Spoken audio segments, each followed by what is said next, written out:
Welcome back to the Customer Service School. My name is Stephen Merrill, and I'm so excited to be here with you for episode 2 today, where we are going to talk about the art of customer service. That's right, the art of customer service. So, in order to understand what I mean by the art of customer service, we have to understand art.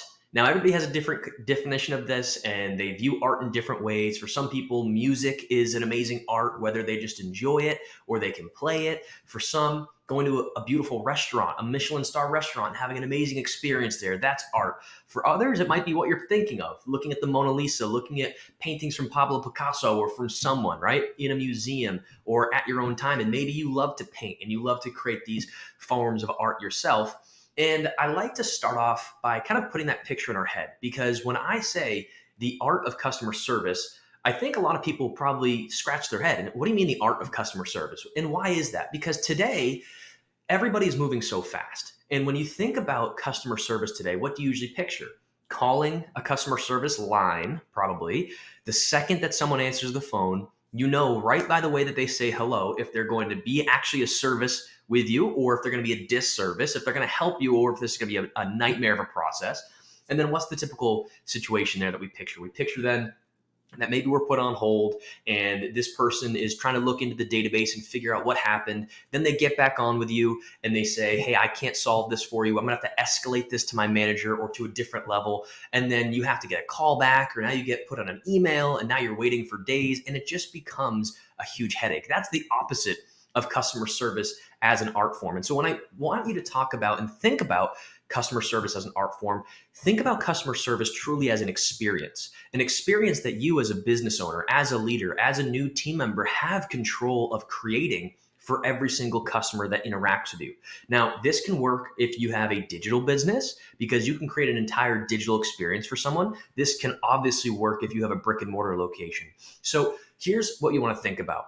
Okay, from the time that someone arrives at my location or on my website, what's the initial impact? Is it positive? Is it a negative experience? Because you can't ever get that first impression back. And then you're going to want to think about when they're actually working with us, when they're either navigating the website or they're walking around our location or they sit down for dinner. What does the ambiance feel like? What is the atmosphere? What are all of their senses telling them? And then you can literally map out the rest of the experience. And what you want to think about is, if we go back to our correlation of music, I'm a huge music fan. I play guitar, I play different instruments, I love to sing, and somebody that I love to listen to is Dean Martin, right? Anybody from that Rat Pack era, Dean Martin, Frank Sinatra, I love it. And when I listen to Dean Martin, it's not just a song, it's an entire experience. It makes me feel like I could be in Italy, I could be walking on the streets of Rome or in Venice or whatever it is, and he brings me to that place because of the delivery, because of the music, and it's such an experience for me as a listener, which makes me want to go back and listen to more and more Dean Martin songs. Now, you have to think of it this way. If we compare this to customer service, Dean Martin was a trained singer. He's someone who had years of practice to have that beautiful final product. But a lot of times in customer service, we get hired on, or we hire on someone simply because they can answer a phone. That is not making customer service an art. That is just simply providing people a disservice. And when I say providing people, that means that the customer service rep that you have hired, you're actually giving them a disservice, because you're putting them in front of your customers, and your customers could get upset if they don't know the answers. Your customers could give them hard questions. And if they don't know the answer, you're going to embarrass this customer service rep. And you're also, of course, going to negatively impact the customer experience. And so why I correlate this to Dean Martin as a professional singer and entertainer, or if you look at a Michelin star chef who has spent years of training, years of cooking in the kitchen, probably gone through all the different positions in a kitchen to make that final beautiful product, that experience for you when it comes on your plate. What you want to think about is that your customer service team members need to have training. They need to have a focus and a commitment and a dedication to looking at their communication style, their experiences with customers as an art form. Because when you have that view and you have that lens, you approach everything differently. You're not just simply answering inbound phone calls and kind of reading through a script and sounding like a robot and making people want to hang up with you before the conversation's even finished. Or when you make outbound calls, you're afraid of what to say. You don't know the questions to answer them. You don't know how to handle those things. That's because we haven't taken it seriously as an art form. And so picture this. I mean, there's two great examples. So we're going to use a restaurant, because everybody's probably been to a restaurant. And so think about restaurant A. You walk in the front door, you open it up, and you see that there are team members, there's staff, there's a host, a hostess at the front, but they're not making any eye contact with you. They're looking down either at a menu or they're shuffling papers, they're maybe folding napkins or they're on their phone. Immediately, that provides you a negative experience. But you stick with it because you've got your family there, your spouse there, it's a date night, you're excited, so you're not just going to turn around and leave.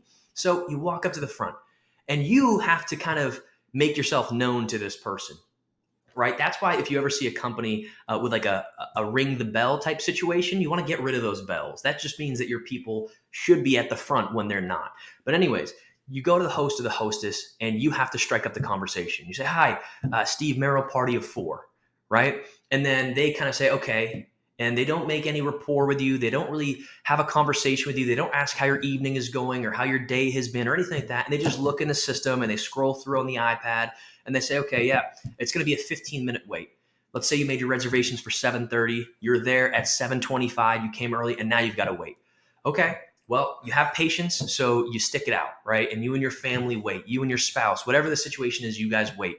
And then the host or hostess says, okay, you just got the buzzing text message that you're next in line, so you go back up to the front. And then they bring you to your table, you sit down, and then the rest of the evening happens, and the food is okay, and the experience from the waiter or the waitress was fine. It was kind of just what you expected, nothing amazing, and you leave the restaurant. What kind of experience are you providing? Is that a very artful, artistic experience that leaves someone savoring to come back and want more? No, it's not. Because from the second that someone arrived at your restaurant, they had to make the experience themselves. And this is what is happening in 90% of businesses. It doesn't just have to have a restaurant as a title to have this experience. This is any industry. Most people are getting less than they expected. And so what happens is it becomes the silent killer of your business because people have a lesser experience than they expected. And with all that's happening today in the world, they're going to say, I'm not going to pick that place to go back and spend my money and try to create memories and experiences with my family and friends. I'm going to go somewhere else. And they don't leave a review. They don't tell you that they had a poor experience. So there's nothing that you can do to solve it. And that leaves you in a really tough spot. Now let's flip it. And let's say that you walk into that same restaurant and this staff is trained. They view customer service as an art form and they're going to make an experience for you. They're not just going to do something. They're going to make it an experience. The second you open the door, they're standing there. They make eye contact. They greet you with a good afternoon, good evening, welcome into, and they say their restaurant name. All of a sudden you're impressed. You're saying, wow, this is great. Okay, I feel welcomed here. I know that I'm meant to be here. This is comfortable. I'm already enjoying this experience. This is setting me at ease. Then as you walk up to the front desk there, they ask, how's your evening going today? If you don't mind me asking, could you just give me your first and last name and I'll look you up here in our system to ensure that we have everything taken care of for you this evening. Oh yeah, my name is Stephen Merrill. Good evening, Mr. Merrill. Great to see you and your family here, right? You're building rapport. You're taking time to slow down and to connect with someone. This is making it an experience. This is not just simply, here's a menu, go sit down, pick a meal, and get out of here, right? Because that's what people don't want to have as an experience, but that's often what is happening today. And so then, let's say you even have to wait. They say, Mr. Merrill, I'm sorry, it's going to be about a 15-minute wait. We got a little busier than we expected. If you don't mind, you can just grab a seat here. Hey, in the meantime, would you like a water or anything while you wait? Can you imagine that?